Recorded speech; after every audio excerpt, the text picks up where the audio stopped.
Hey everybody, this is Josh, the 980 Know-It-All, coming to you today, Wednesday, October 17th, and I've got a few things to talk about, mainly playoff related. As you can see in the title, the dirty, cheating playoffs.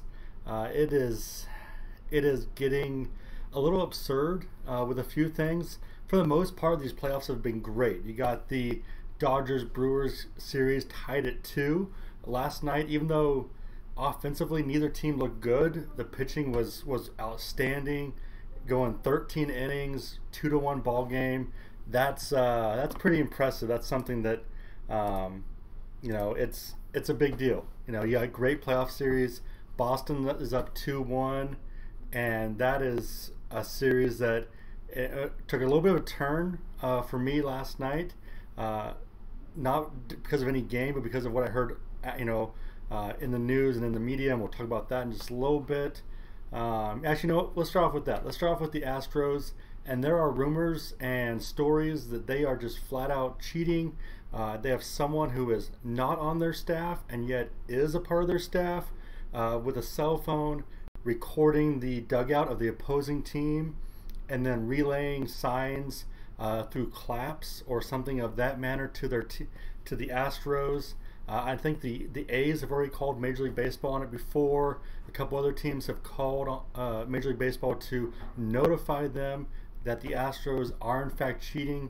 And from the reports I'm reading, it's pretty much been confirmed that they're doing something. What all is going on, I don't know. I'm not sure that anyone outside the Astros organization knows the full extent, but something is going on. There is some level of cheating, and it was the Red Sox, just a year or two ago, they got in trouble for having the Apple watches. Someone had that on in the dugout, and that could be possibly relaying information and stuff to the dugout. So, I know that sign stealing is a part of the game, but that is players and coaches in the dugout, on the field, seeing things and figuring it out, or that type of stuff.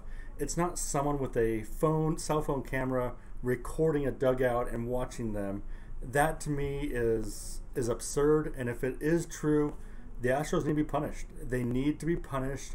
It doesn't mean forfeit games. It doesn't mean being kicked out of the playoffs or anything like that, but they need to lose a draft pick. They need to have some level of suspension and fines if it's found to be true, which I believe it is. I believe it's true. I think from what I'm seeing on the outside, I'm not in the investigation. I'm not an investigative reporter. I don't have contacts inside any of the front offices. But just from what I'm seeing and reading, it sounds pretty open and shut. It sounds pretty blatant, sounds pretty obvious, and there needs to be a level of punishment. Once again, I don't think it needs to be punishment with them forfeiting games. That's insane. But there's got to be something. The front office has to pay a price. Maybe the manager has to pay a price, and maybe even a draft pick or two. That is something that I think has to be at least discussed. And I know a lot of people are saying, well, if this were Boston, they would automatically have been punished. Like the Astros are the darling of baseball, and any team that does this should be punished. Doesn't matter. Yankees, Mariners, Astros, Blue Jays, Tampa Bay Rays, San Diego Padres, doesn't matter. Any team who does this should be punished. Just that simple. Now, does it kind of intrigue me that this is happening and the head coach for the Red Sox is a former assistant coach for the Astros? Does he know certain things? I'm willing to bet that he knows what's going on to a certain level of extent because he was there. And that's something that the coaching staff knows about. It's not just something, oh, look, some random fan is clapping 3 times or clapping in this way. They know. There's something going on. There needs to be some level of punishment. And it's bad because it taints that series. It taints the Red Sox-Astros series to a level that it shouldn't have to be. It should be just a clean, hard-fought series. If the players can read signs or pitchers tipping his pitches, fine, whatever. But even looking at last year, a lot of people were questioning, Yu Darvish, was he really tipping his pitches, or was someone being able to steal the signs or steal something and tip the hitters and knock him out after he was lights out against the Cubs, but he couldn't pitch against the Astros. So I don't know. I don't know what all happened, how much of a impact it's having on the game, but there is something going on, and Astros need to be punished. It's that simple. They need to be punished. there needs to be some kind of fine, some kind of loss of something. I don't know what that is. Do I think Major League Baseball is going to do anything? No, I don't. I don't think they'll do anything, which is sad. It's sad that Major League Baseball is just going to kind of look past it, but that is what it is. So moving on to the second topic, and this one is the one that really kind of has me a little fired up, and that's Manny Machado. And when the Dodgers first traded for him, I was thinking, man, that's great. I'm not a huge Dodgers fan. I do have the Dodgers thing up here that I got at spring training a few years ago, so I like having it up there. Kelly is a diehard Dodgers fan, and what Machado is doing, it's sad. It's sad. Now in Game 3, he had 2 slides into second base. The first one, I'm actually going to say that was hard slide, but it was clean. Arcia, the shortstop, was on the first base side in the base path, and Machado was sliding towards the base enough where, I don't think that, whether he was or wasn't trying to take out the shortstop isn't the point. He had the right to slide into second base. I think any runner with speed is going to be at that same location at the same time, sliding hard. They do need to break up the double play. That is still the responsibility of the runner from first base to second base, is to break up the double play within the rules. Within the rules, they have to do that. They got to try. It's for their team. So the first slide, I'm not even going to look at that, because I think that where he slid was perfectly fine. He was sliding into the base, and the shortstop was really in a position that made it difficult for a runner, any runner, to maneuver around. They have the right to slide into the base. So I'm not going to look at the first one. I think that one was just a hard slide, and I'm okay with that. No one got hurt. No big deal, at least in my opinion. The second slide was not only stupid, but it was flat out cheating. Machado slides in, and for no reason, he reaches out to grab the shortstop, reaches out to grab his leg and pull him. Bellinger was the runner. And if you watched last night's game on that fly ball to right field that Bellinger ran down, he is freaking fast. He can fly for a guy his size. I mean, he's not a small little speedster. He's a big, powerful guy. He can fly. And he was safe by a mile on that one. But because of Machado's stupid slide and stupid decision to reach out and grab the fielder, it cost them an out. Cost them a double play, got them out of the inning. And Bellinger was safe. Bellinger was so safe. Not just by like click, just barely beat it. He was across the bag safe. It was horrible on Machado's part. And that's just dirty. He's not helping his team by doing that. He is just flat out cheating. That's what that is. That's dirty. That's a dirty cheating play.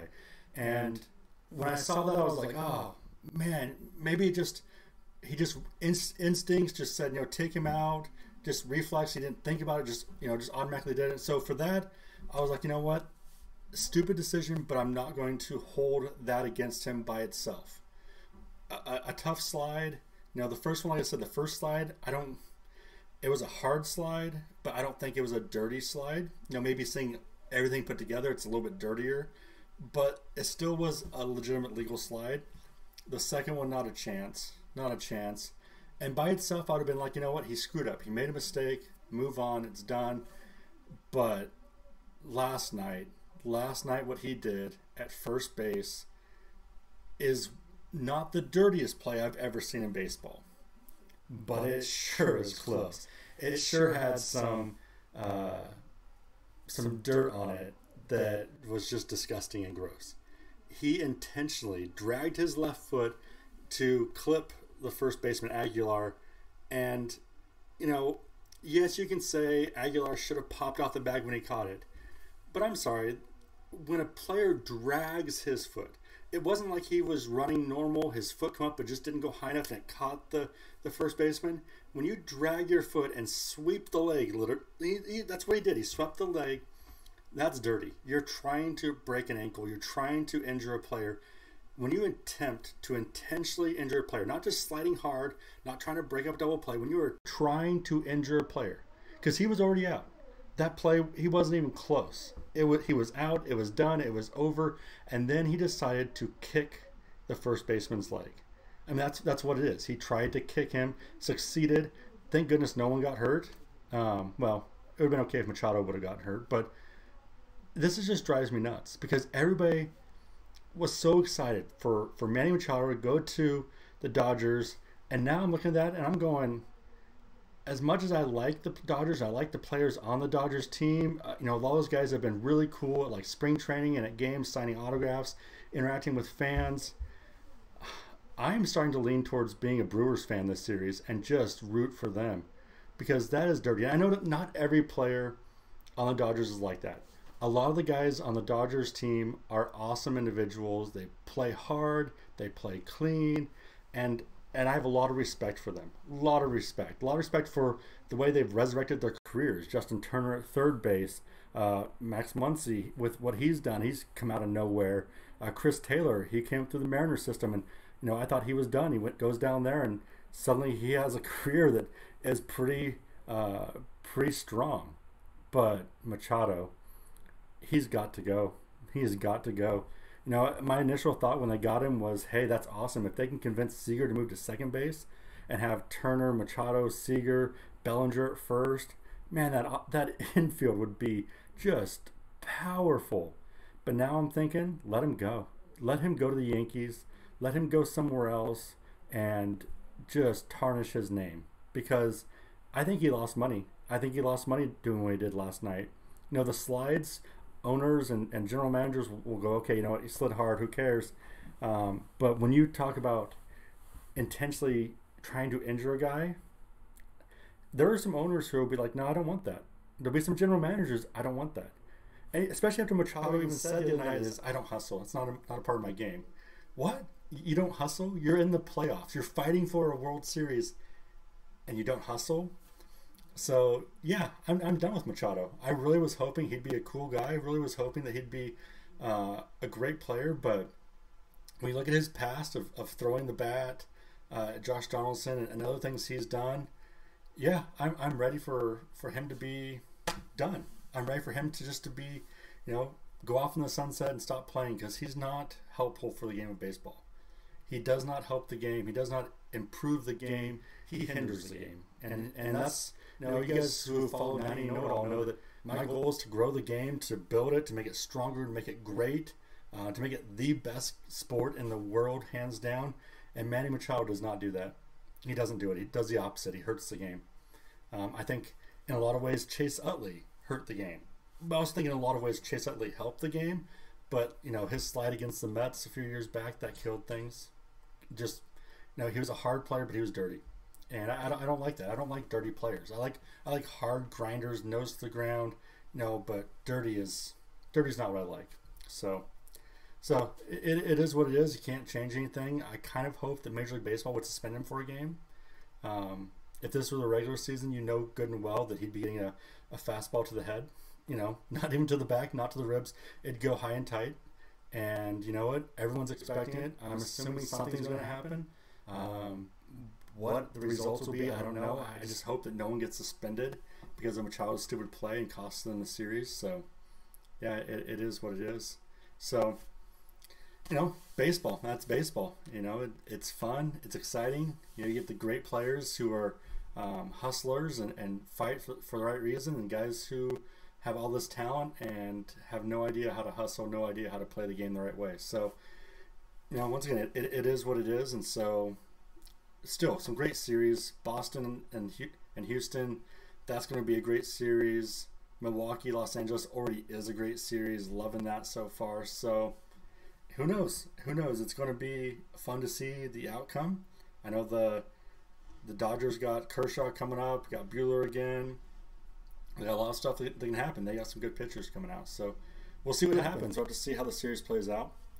But before we go, guys, I actually do want to show you some cool stuff. We got some I got some new gear in, some of our new shirts from our Threadless page. So as you can see, kind of the shirt I'm wearing here, it's kind of cool. I like the tri-blend, the different colored sleeves, 3/4 length. So came out really good. I also got this one. Actually, might be my new favorite 90 know-it-all shirt of all time.